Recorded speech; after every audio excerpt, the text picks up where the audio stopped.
ultimate goal untuk menjadi orang bertakwa. Ya, nggak apa-apa Mas Sony dibuka satu. Allah mengilhamkan kepada hati-hati kita adalah fujuraha wa taqwaha. Kecenderungan jadi yang takwa. Satu lagi Mas Sony dibuka. Klik. Ya, diklik. Nah, kecenderungan jadi orang yang fujur gitu. Jadi ya seneng-senengnya sendiri. Nah, hati itu memang dikasih punya kecenderungan jadi takwa dan fujur. Dibuka lagi Mas Sony. Tergantung ya, kita mau bersihin atau enggak. Disitulah Allah kasih free will, kehendak bebas. Kamu mau mensucikan ke kanan, monggo, mau ke kiri, monggo. Nah, itu yang nanti akan dipertanggungjawabkan gitu. Nah, klik dulu Mas Ani satu lagi biar makin jelas. Kalau kita jadi orang takwa tadi, nggak usah minta aja dikasih, alias dapat rahmatnya Allah, kasih sayangnya Allah. Dan satu lagi buka Mas Ani. Kalau kita ngikutin hawa nafsu ya, hati kita cenderung ngikutin hawa nafsu, maka jadinya adalah kita banyak mengabaikan perintah-perintahnya Allah, perintah ibunya tadi itu bahasanya ya, dan dia menggunakan keinginan-keinginannya sendiri. Efeknya, bahasa kita mah kena azab, bahasa kita mah jadi hidupnya susah. Klik lagi Mas Sony. Nah itu. Dan barang siapa yang berpaling dari peringatanku, maka sesungguhnya baginya penghidupan yang sempit. Dan kami akan menghimpunkannya pada hari kiamat dalam keadaan buta. Jadi intinya kawan-kawan, kalau ke kiri ngikutin hawa nafsu, hidup makin susah. Tapi kalau ngikutin wahyu ke kanan ya, lihat Allah kasih apa janjinya. Al-Fajr 27-30. Ya Tuhan nafsul mutmainnah, irji'i ila rabbiki radiyatan mardiyah. Wadkhuli fi ibadi wadkhuli jannati. Dikasih dua kenikmatan tertinggi, kalau saya bilang. Dikasih dua kenikmatan tertinggi. Yaitu apa? Dianggap sama Allah sebagai hambanya. Dan yang kedua, dimasukin ke dalam jannahnya Allah. Milih mana? Saya ngomongin rahmat dulu nih. Milih mana? Milih dikasih atau disayang? Yo, jawab. Anda kalau disuruh milih, mendingan dikasih atau disayang?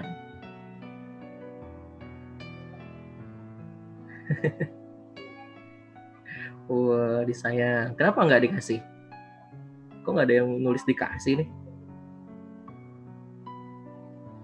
Ada yang dua dikasih sayang, Mas. Iya, karena dikasih belum tentu disayang. Tapi kalau disayang, sebentar, bener nggak kalimat saya itu? Dikasih belum tentu disayang, betul nggak tuh? Kalau ngasih, belum tentu itu tanda sayang, betul ya?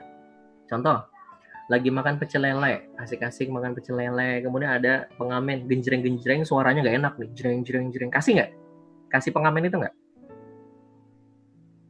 Kasih ya? Kenapa dikasih? Anda sayang dong sama pengamen itu? Enggak Mas, biar pergi tuh.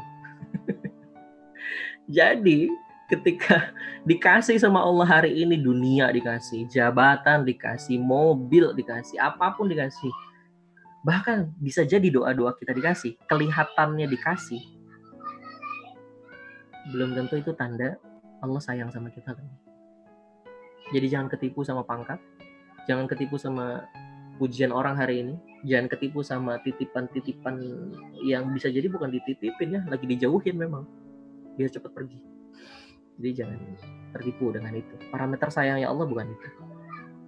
Yang kedua, kalau disayang pasti dikasih nggak? Kalau disayang pasti dikasih nggak? Dikasih belum tentu disayang, tapi kalau disayang pasti dikasih nggak? Pasti belum tentu. Kalau sayang pun belum tentu dikasih. Kenapa? Saya sayang sama anak saya, Rehan, umur 5 tahun ya, 4 tahun. Terus kalau anak umur 4 tahun itu ngomong gini, Bi, beliin aku truk yang gede dong, dikasih nggak? Ya enggak. Kenapa? Bahaya buat dia. Jadi kalau sayang belum tentu dikasih. Tapi kalau nggak dikasih pun pasti karena sayang. Nah itulah kawan-kawan, rahmatnya Allah. Saran saya, kejar yang paling tinggi, yaitu apa? Sayangnya Allah. Maka kalau udah ngejar hanya pandangannya Allah, sayangnya Allah, nikmat lain itu terabaikan. Nikmat dunia itu tersibakkan dari hati keluar semua, sehingga Anda tertawajuh wajah dan hati hanya ke Allah. Datangnya dunia biasa aja, perginya biasa aja. Misal gini, kita baru nikah, terus bilang, "Say, kamu kok mau sih nikah sama aku? Kamu sayang ya sama aku ya, Say?" Terus dia bilang gini, "Enggak mas, saya nikah sama kamu karena saya takut bapakku punya utang sama bapakmu. Jadi saya nikah, ya wis terpaksa." Anda ketika dijawab kayak gitu, rasanya gimana sama pasangan Anda? Mau diapain kira-kira pasangannya? Jungono. Ya kan ada gitu. Atau yang kedua, "Say, kamu nikah sama aku karena kamu cinta ya sama aku ya?" Terus dijawab yang kedua begini, "Enggak mas, saya tuh nggak cinta sama kamu." "Loh kok kamu nikah sama aku?" "Iya, kan kamu kaya. Aku mau numpang hidup aja sama kamu. Ya bisa tidur di tempat AC, naik mobil kemana-mana, pakai supir, makan cukup. Ya masa depan terjamin lah, memperbaiki keturunan saya lah, nikah sama kamu." Kira-kira kalau digituin rasanya kayak opo itu? Mau ngomong apa kira-kira sama dia? Masya Allah. Mungkin kita akan bilang gini, ya wis, oke, kamu tidur di sangkar emas ini, tinggal di tempat rumah gede ini, nikmatin semuanya ya. Kalau butuh apa-apa udah lengkap semua di sini. Tapi mohon maaf, saya mau sama yang lain aja. Kamu nikmatin aja, tak tinggal sini. Saya mau sama yang lain aja. Rasanya gimana? Ada orang-orang yang beribadah ke Allah karena takut nerakanya Allah. Ada orang-orang yang beribadah ke Allah karena takut masuk neraka, takut bahkan hidupnya susah, takut bisnisnya hancur, takut anaknya sakit, takut ini, takut ini. Jadi beribadah karena ketakutan-ketakutan itu. Mudah-mudahan kita nggak masuk di sana. Salah? Enggak salah. Untuk itulah, untuk orang tipikal seperti itulah Allah nyiapin neraka. Agar apa? Tergerak misalnya. Nggak apa-apa, nggak salah.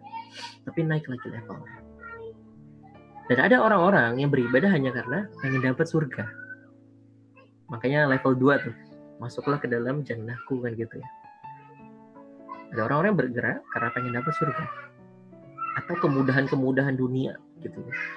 Sholat duha 12 rakaat katanya bisa memperlancar rezeki ya. Sedekah 1 katanya manja bil hasanati falahu asru amsalihha, diganti 10, diganti 700 nanti dan lain-lain ya. Ada orang-orang kayak gitu. Atau nggak usah orang-orang, kita jangan-jangan kayak gitu. Ya nggak salah. Saya kalau dulu ngajarin anak saya puasa ya, yang 7 tahun nih, "Kak, kamu puasa kak?" Nah kalau puasanya pol kak, Abi kasih sepeda. Boleh, akhirnya dia tergerak.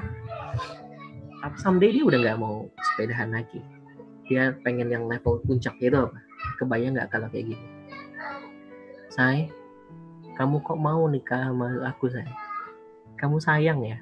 Kamu pengen apa karena kamu takut saya nikah sama aku? Takut susah? Atau kamu pengen dapat semua kemudahan-kemudahan di rumah ini say? Kamu nikah sama aku?" Terus dia ngomong gini, "Duh mas, saya malah nggak kepikiran kayak gitu. Mau tinggal di gede kayak gini kayak, mau cuman di apa namanya kontrakan kayak, mau pakai mobil kayak, mau tiap hari pakai Gojek kayak, nggak masalah mas." Loh, kenapa deh? "Because I love you mas." karena aku sayang sama kamu Mas. Wis pokoknya sama kamu mentok, senang semua bawaannya. Kalau pasangan Anda ngomong gitu ke Anda, kira-kira gimana tuh rasanya?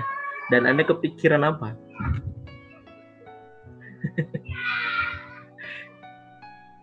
Tersanjung, so sweet, meleleh, cie-cie, apa cie-cie?